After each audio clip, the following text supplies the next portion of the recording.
तांबड्या स्वेटरवाला तुझ्या मागचा हा सेमी का Marathi semi milk is a solid liquid और गॅस मिल्क हा हा सरळ बस एकदा पहिली ते 9वी पहिली ते 10वी बैठे बैठे सावधान सब रिलॅक्स सब रिलॅक्स सब आणि आता 2 मिनिटं सावधान राहायचं फक्त बाकीचे कोणी बोलणार नाही पहिली ते 9वी बोलेल आता पहिली ते 10वी ए सावधान बस सावधान सावधान सावधान म्हणजे त्याच्या मांडीवर बसवतो ए ए बैठे बैठे सावधान पहिली ते 9वी हरिपाठ हा ग्रंथ टिंबटिंब या संतांनी लिहिला बोला पटकन ज्ञानदेव नाही ज्ञानेश्वर हा पुढे टिंबटिंब या जिल्ह्यात टिंबटिंब या जिल्ह्यात टिंबटिंब नावाची नदी अशी आहे का तिने गाथा बुडवला नाही तारला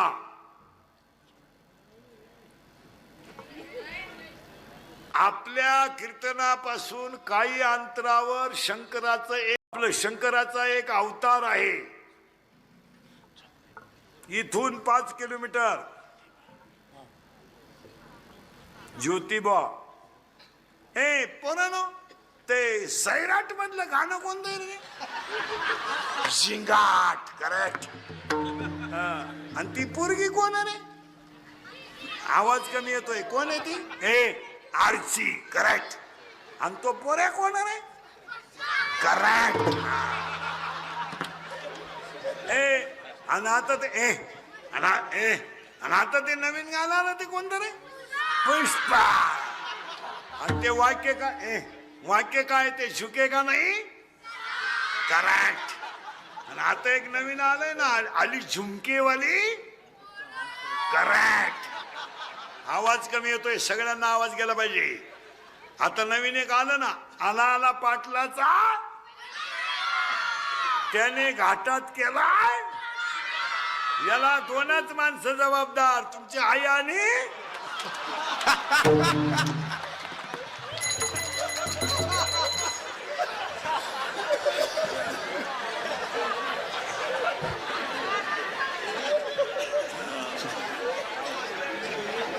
हा सूर्यन हा तरी लोकांना इंद्रिकरांनी विद्यार्थ्यांची खिल्ली उडवली ही खिल्ली नाही ही वस्तुस्थिती आहे ए पोरानं मी बोलतोय खरंय का खोटंय खरंय आता 1ली ते 4थीचे बोट वर करा 1ली ते 4थी 1ली ते 4थी बस हा तुला मागून कळलं काय तू 3रीला हा आता 1ली ते 4थी ज्यांनी उत्तर द्यायचं बाकीचे कोणी बोलणार नाही हात खाली करा ए मुलांना एक तक्रार आहे इकडं बघ ती टोपी काढ स्वेटर खाली कर कानाचं ए 1ली ते 4थी एक तक्रार आहे उत्तर तुम्ही द्यायचंय काय तक्रार आहे काय अरे जोरात बोला ए काय तक्रार मुलाची आहे ती कुणाबद्दल असेल रे मुलाची तक्रार पालकाबरोबर करेक्ट आणि एक तक्रार मुलीची आहे ती कुणाबद्दल असेल रे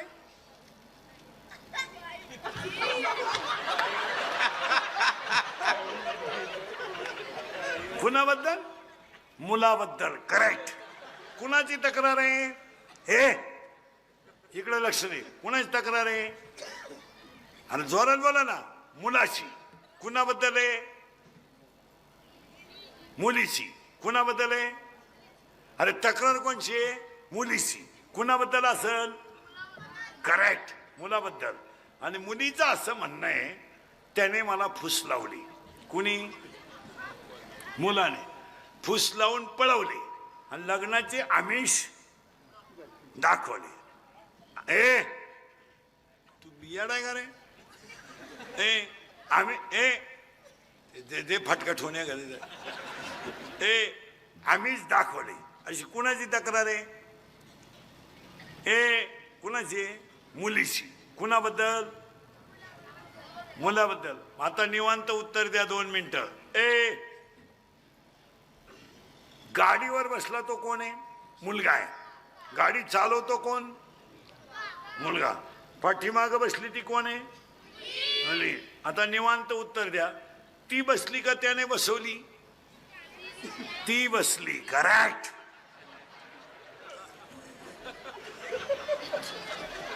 आता हे जर मी बोललो असतो तर माझा तुम्ही गेमच केला असता. इंदुरीकर मुलींना खाली जाऊन बोलले. आता यांचं काय करायचं बोला. गाडीवर बसली ती पोरगी, गाडी चालवतो तो पोरगा. कोणी बसवली? ती बसली का त्यानं बसवली? ती बसली. करेक्ट. बर, तिनं त्याला नादी लावलंय का त्याने तिला? तिनं त्याला. करेक्ट. बर, तिनं मेसेज टाकला होता का त्यानं?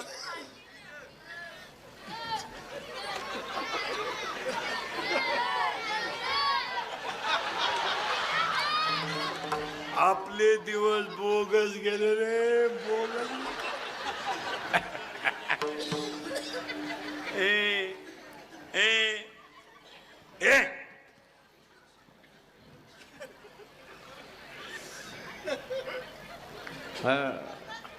एवढीच तुला आलता काय खाता?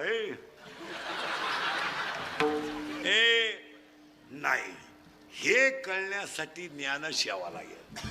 आणि माझे गुरु माझे गुरु फटका द्यायचे. तू म्हणतो हालचाल केली का फटका?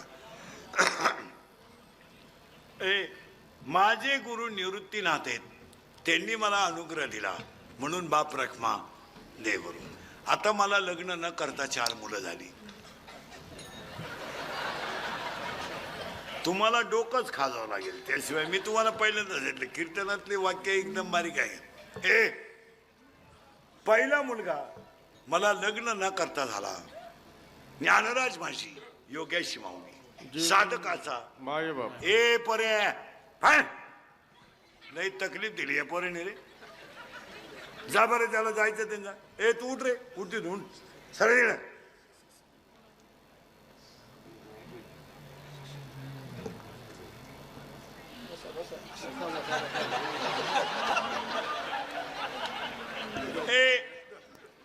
विठाला विठाला विठाला विठाला विठाला विठाला विठाला विठाला विठाला विठाला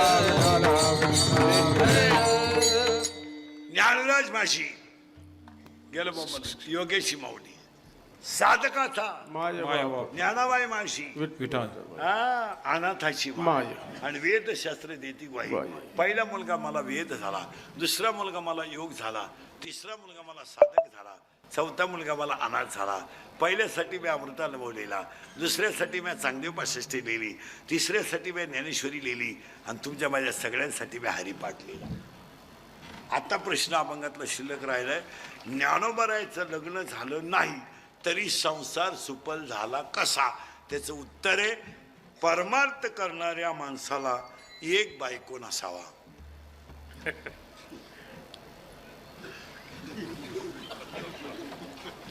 गायक, वादक, पखवादे, इनेकरी, चोपदार, महाराज, बायका 2च पाहिजे. ज्यांना एक असेल त्यांनी प्रयत्न करा, पण बायका 2च पाहिजे. मी तुम्हाला पहिल्या सांगितलं कीर्तन आपल्याला किचकट राहतं. ऐका कोणत्या 2 पाहिजे.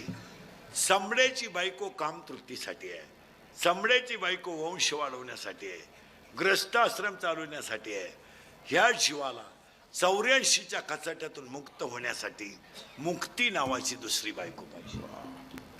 झालं पाहिजे ना, म्हणजे बायका 2 पाहिजे, जमले एक मुक्ती. आणि दुसरं एक मुद्दा पाहिजे, माणसाला लग्नाच्या अगोदर पोरग झालं पाहिजे. आणि ते पोरग होण्याच्या अगोदर घरात एक म्हातारी मेली पाहिजे. आता ऐका, माया नावाची म्हातारी मेली पाहिजे आणि बोध नावाचा मुलगा झाला. माया नावाची म्हातारी जवळ मरत नाही तर गण ठोकून जगण्यात मजा नाही. नाही नाही नाही, उगाच कोणीकडे खाजवीन तिकडेच गण लावायचा. उपवास करणाऱ्याच्या खानदानी देव भेटत नाही. माझी माया नावाची म्हातारी मेली आणि मी ज्ञानदेव नावाचा मुलगा मला झाला आणि मी निवृत्तीचा आहे हा मला अनुभव आला. त्या दिवशी माझं काय झालं, आजी संसार सुफला झाला गे माये, आजी संसार सुफला झाला गे माये, आजी संसार सुफला झाला गे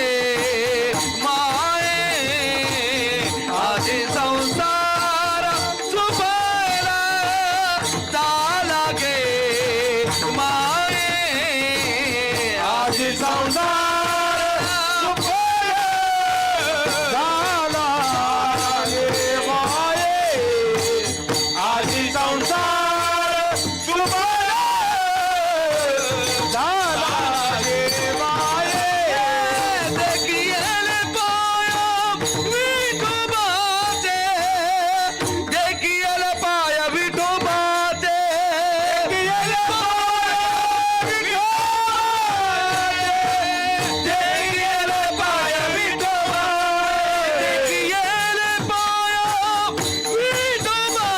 विठोबाचे, देखिए पाया विठोबाचे, देखिए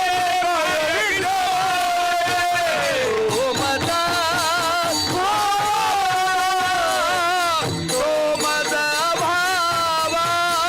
तो मदा भावा, तो मदा भावा, तो मदा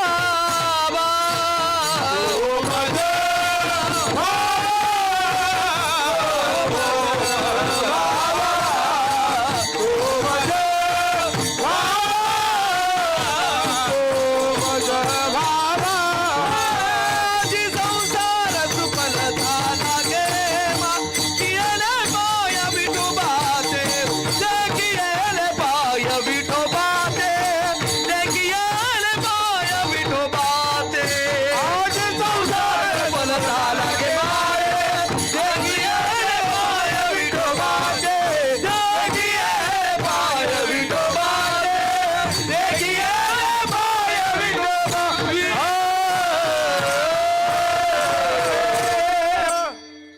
माऊलीचे अभंग म्हणले का थोडं किचकट काम राहत.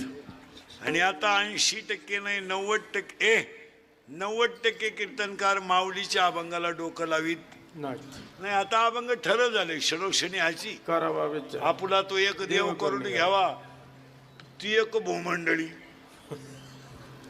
पण कीर्तनकारांनी आता अभ्यास करायचं सोडून दिलं, पखवाद्यांनी रियाज करायचं सोडून दिलं. कीर्तनकार पुस्तक उचकीत नाही, अर्धा तास रोज पुस्तक उचकलंच पाहिजे. तिथं मी असो नाही तर माझा बाप असो नाही तर आम्ही दोघं संगत असो.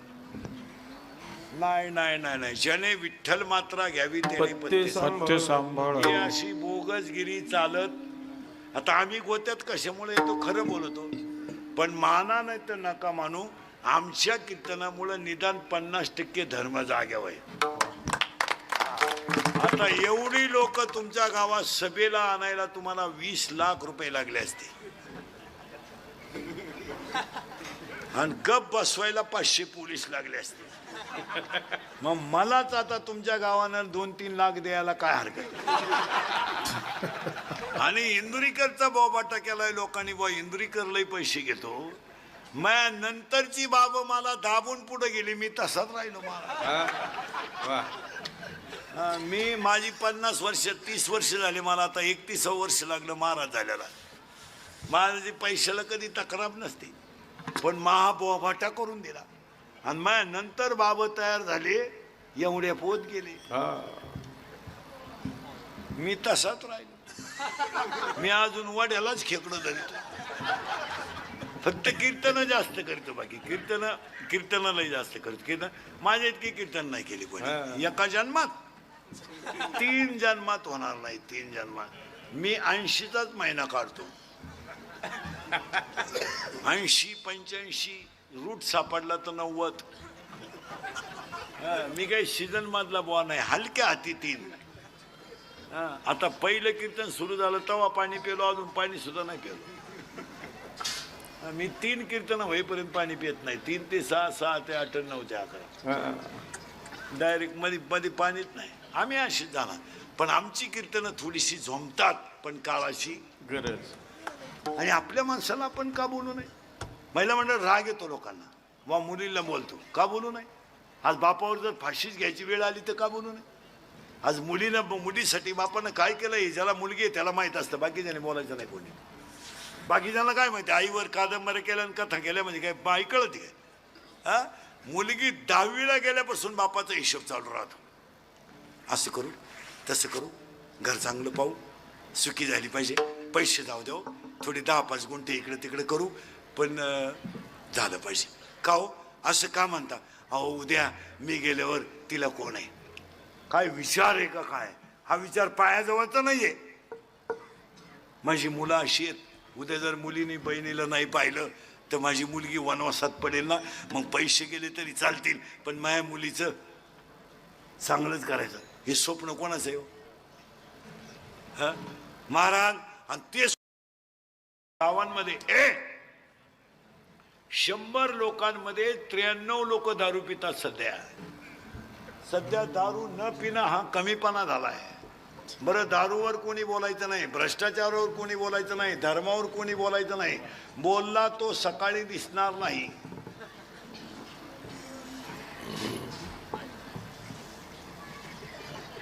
हा, दारूवर शब्द बोलायचा नाही, धर्मावर तर उच्चारच करायचा नाही.